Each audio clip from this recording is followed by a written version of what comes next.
Welcome. It is April 23rd. This is the Public Works Committee, and we are going to have to pull our first item, which is a designing for a dog park beach. And that'll be coming around again, but today we're going to move on.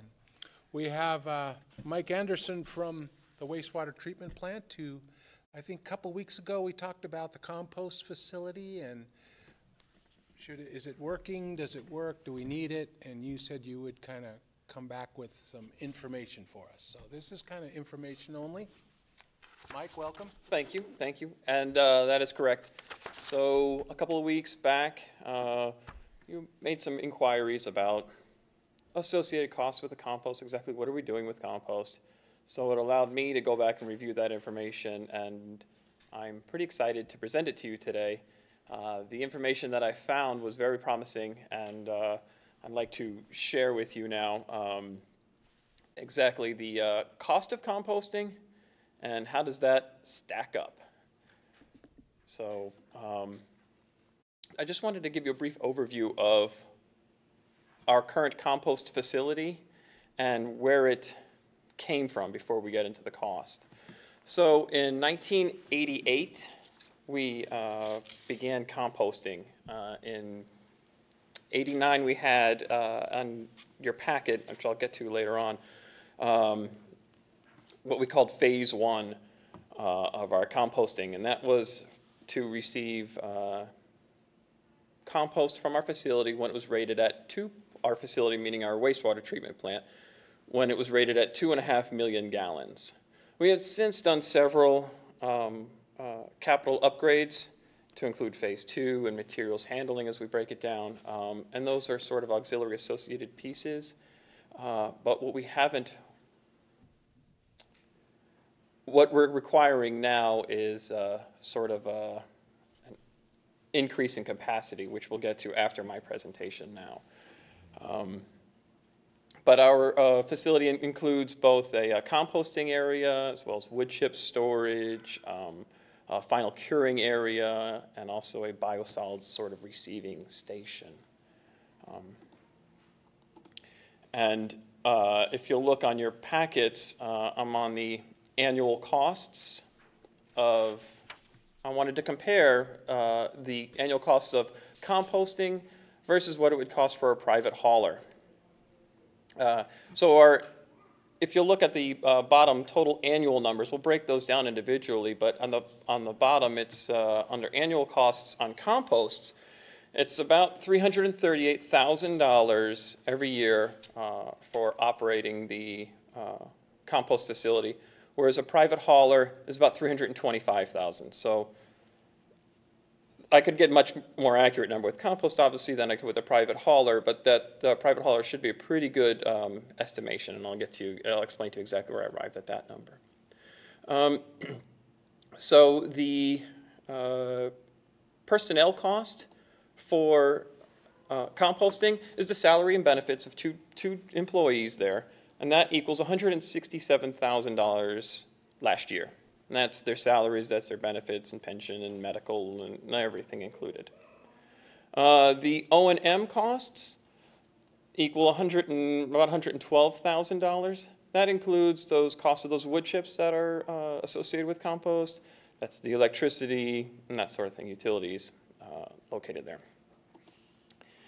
We have $25,000 every year we spend in a loader lease. So we lease these two loaders that are used for moving the compost around, moving the wood chips around. It's kind of a big materials handling situation.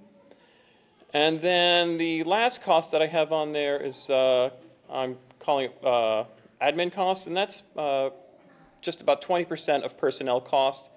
And that's to cover administrative costs that are associated with just operating it. So we took that at 20% of personnel, the cost of the personnel. Now on the right-hand side, you've got the private hauler costs, and that is a much simpler calculation.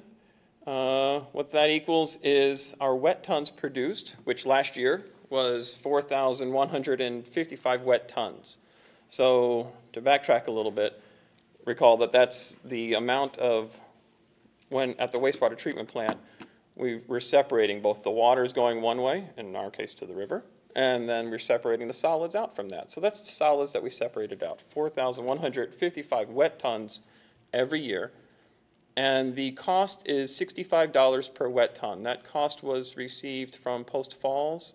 Post Falls is currently in a situation where they are taking their solids produced and sending it to a company called Bartek, and they charge $65 per ton, and that varies. There's a fuel allowance in there that could go up or could go down depending on the cost of fuel.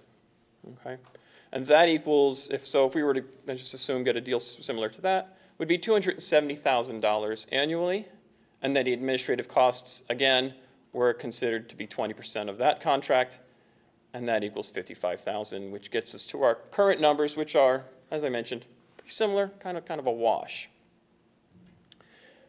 Any questions? On the private, is that if they came to our plant and picked up the materials? Yes.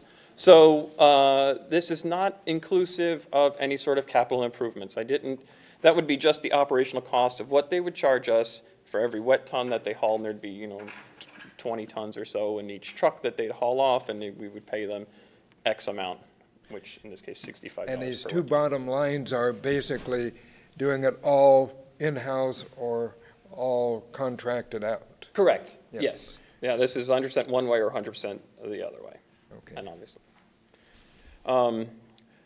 So on the next page for you, it's the annual cost plus 10%.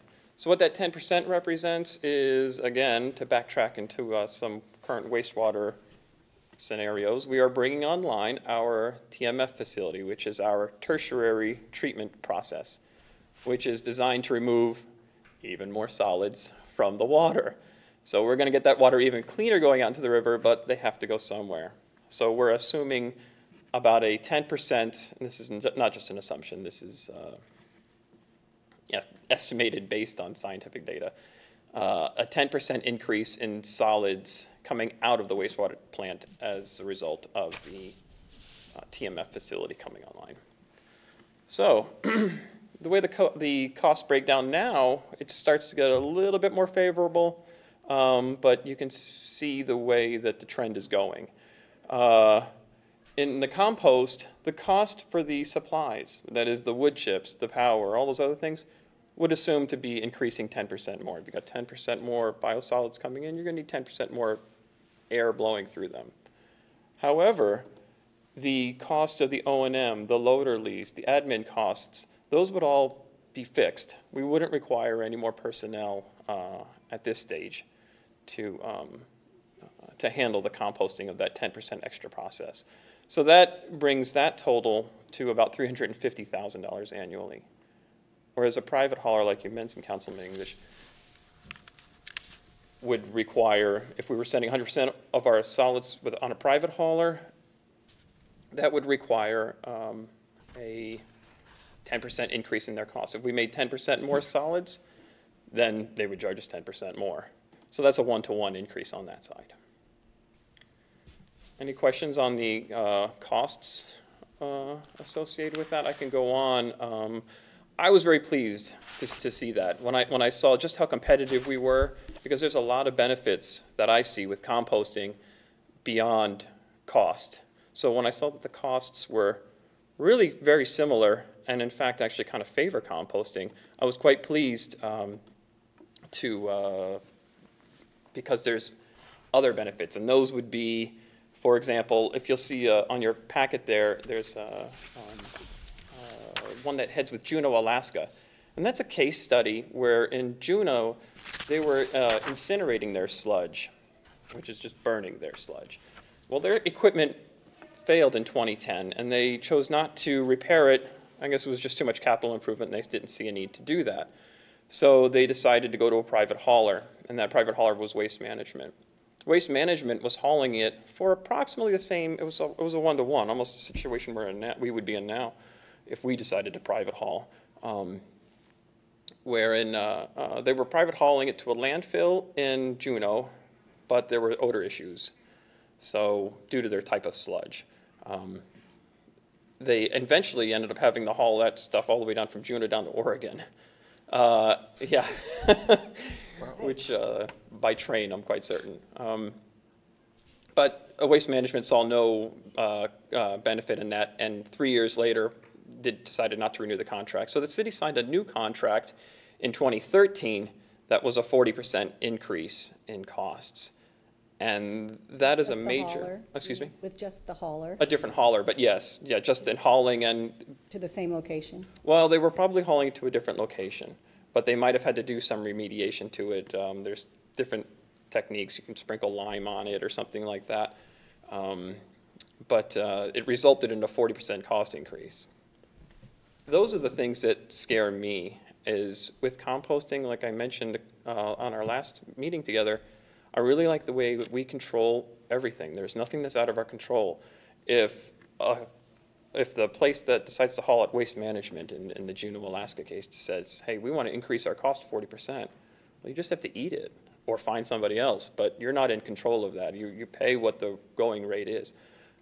When I saw that our compost cost to the cost of hauling it were quite similar, I was really pleased to see these other benefits are just gravy now, I think. There's also several community benefits to composting. So if we were to, say, as a scenario, haul our compost, or have our compost hauled off to Bartek, for example, and they were to compost it, we would lose that compost. Bartek would have it, and they could sell it and do what they want with it. Currently, we take our compost and hand it out. I don't know if you saw today's front page, but there was a community garden on the front page of today's CDA press. We offer our compost for free to several community gardens throughout the facility, throughout the city, including this Zero-Scape demonstration garden on 10th and Foster. We offer them free compost to the food bank, to city parks. They lay down compost on all the city parks, on all the graves and everything else like that, which results in very green grass, but also a reduced cost to the city and fertilizer and things like that. So it's nice to have that product, I think, to turn what was a waste into a resource, and that's where I see wastewater going. So those were my findings. I didn't dig into the capital costs. Councilman English, where you were wondering about them hauling, for example. Those prices are just the operational cost, not inclusive of capital cost. That would be a lot more of an extensive report and require some capital itself to outlay and get engineering on those numbers. Questions, you guys?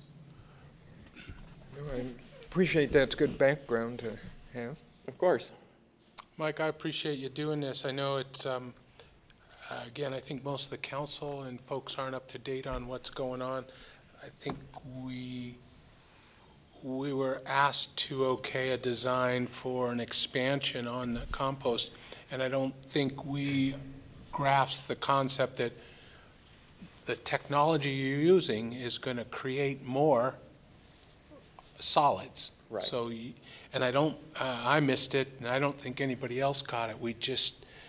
So that's what kind of started this. I don't think we're against composting, but I think it was a good exercise.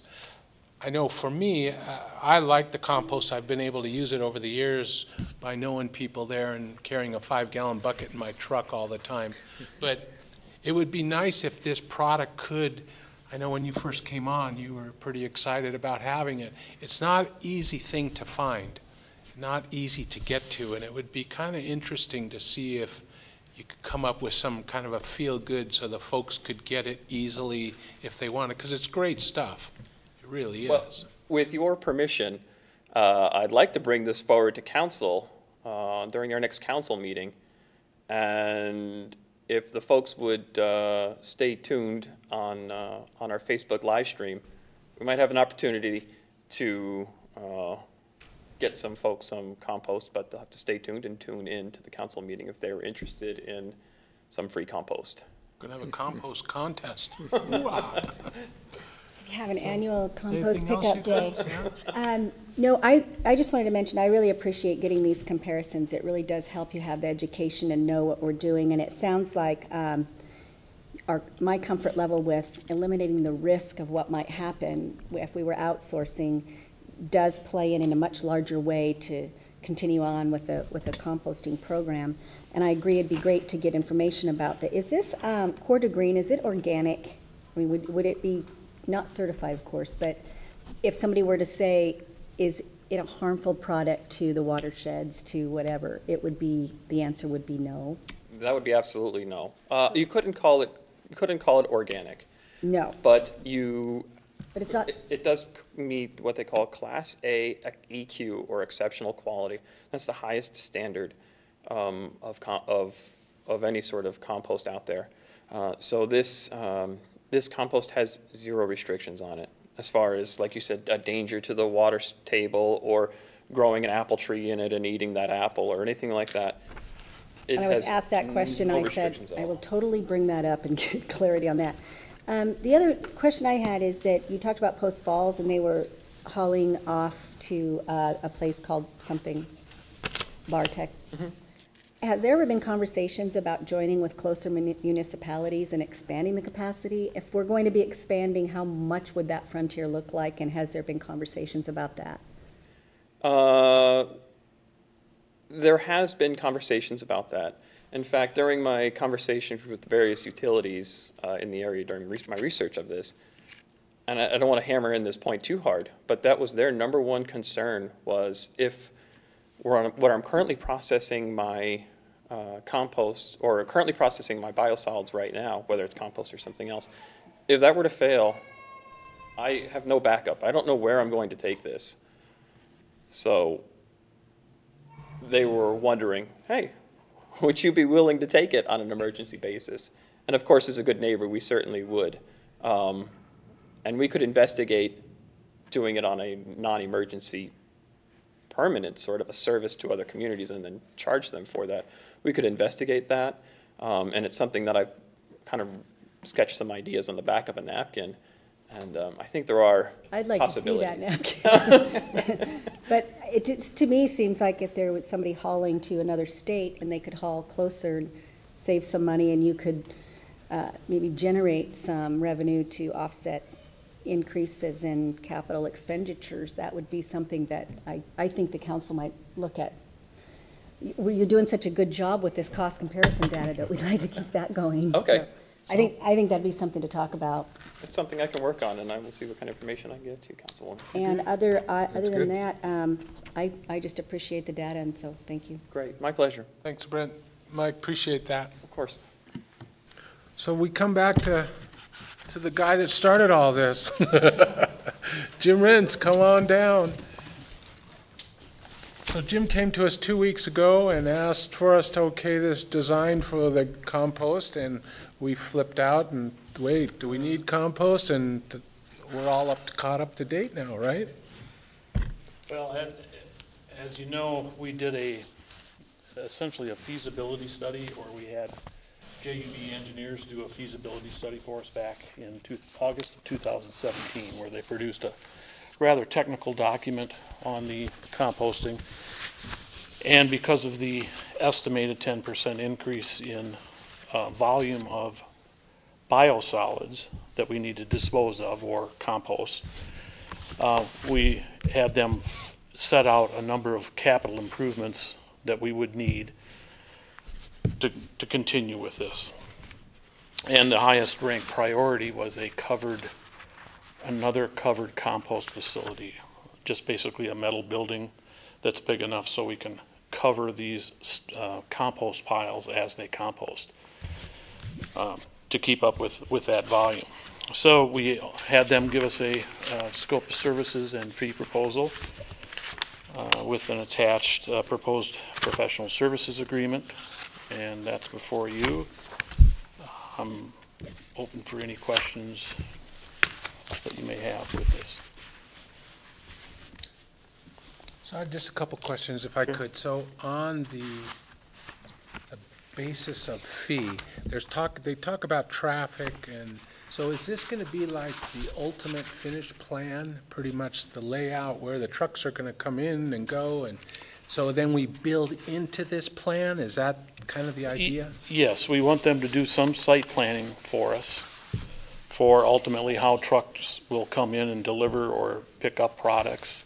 We also are aware that the water department is going to be constructing their new facility just adjacent to our property, so we want to coordinate with that.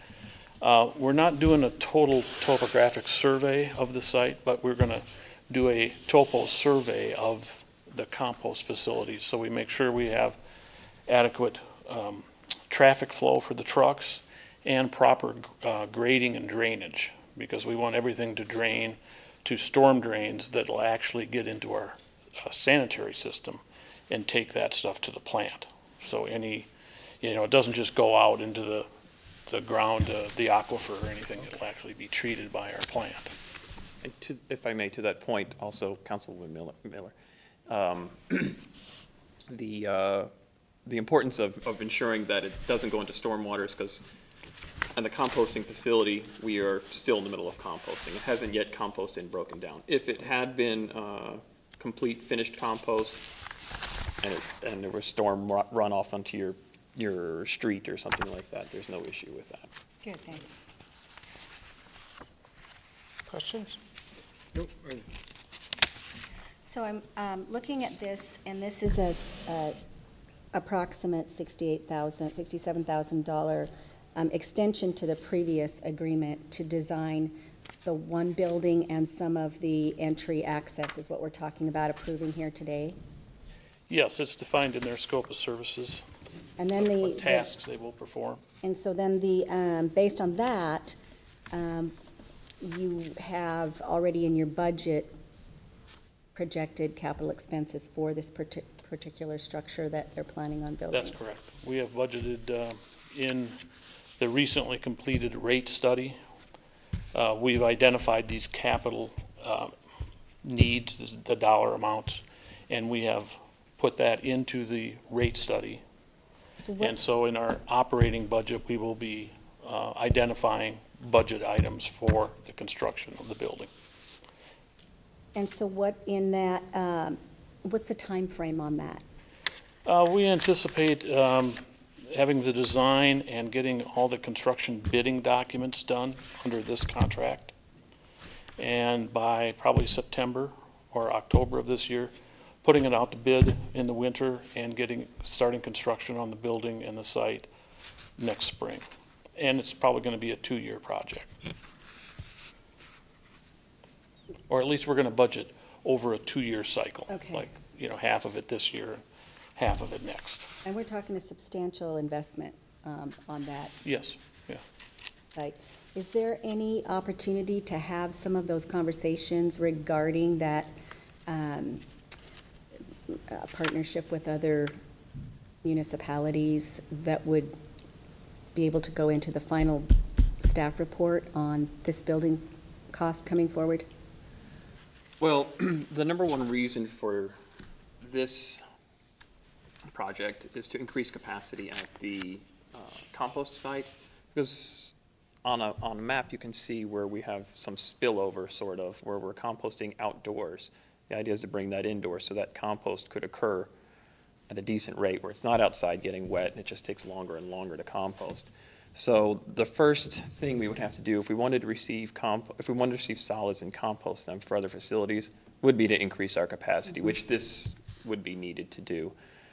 But even prior to that occurring, due to the type of sludge of some of our neighbors, sludge meaning biosolids, excuse me, due to the type of biosolids from our neighbors, it wouldn't be kind, possibly, to some of the neighbors in the area. We would need to treat their sludge beyond just composting. And what I'm referring to is maybe something like digestion or something like that at our plant, which is possible. And I guess that's where I'm Behind going. napkin. If you're, it just feels like a big design budget for a really big project, and if we can be proactive and think ahead about the potential needs to have those requested into this scope of work, I'm just looking for that opportunity, so. I think that would be built in here, Jim, because this does go to 6 million gallons, which is, in the compost facility site evaluation, there were various staged upgrades.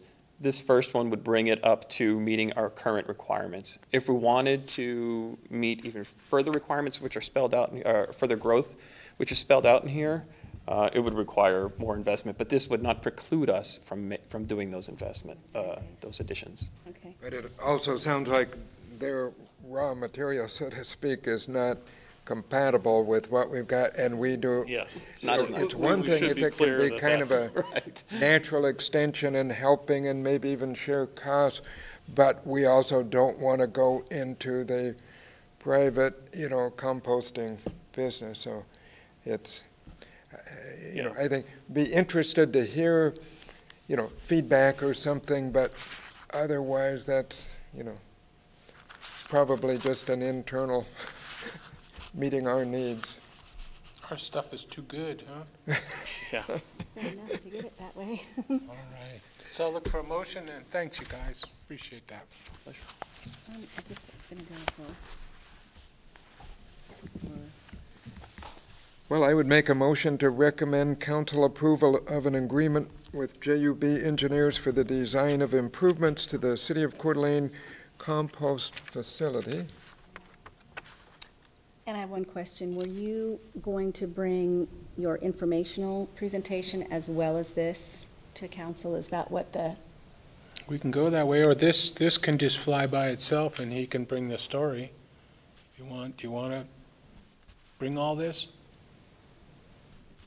Can the story include the idea of possibly expansion or helping the neighbors and some of the, not And drawbacks, but just some of the challenges that would go along with that? Absolutely, I can include that in a presentation to council. You think that's good? I Then we do. can have some discussion on it I think anyway. that's good. Mhm. I'll open the Good. door for it. Then second, Been moved and second. Anything else? Well, and just, my intent with this would be that this wouldn't be a routine consent. Oh, it isn't? Item. Okay. you're thinking full council. Well, yeah, Both with items. some of this discussion that we had enough questions, and so I think if they're going to come and do the show anyway, it's good to have, full Okay. council. You guys are okay with that? One more time, Jim. Three's a charm, we say around here. Maybe Mike can just carry it, All right, it's been moved and second. All in favor? Aye. Aye. Opposed? Let's put consent, not consent, put it on the calendar. And with that, I think we can adjourn. Thanks, you Okay. guys. Thank you. Hang in there, Mike. It's gonna be okay.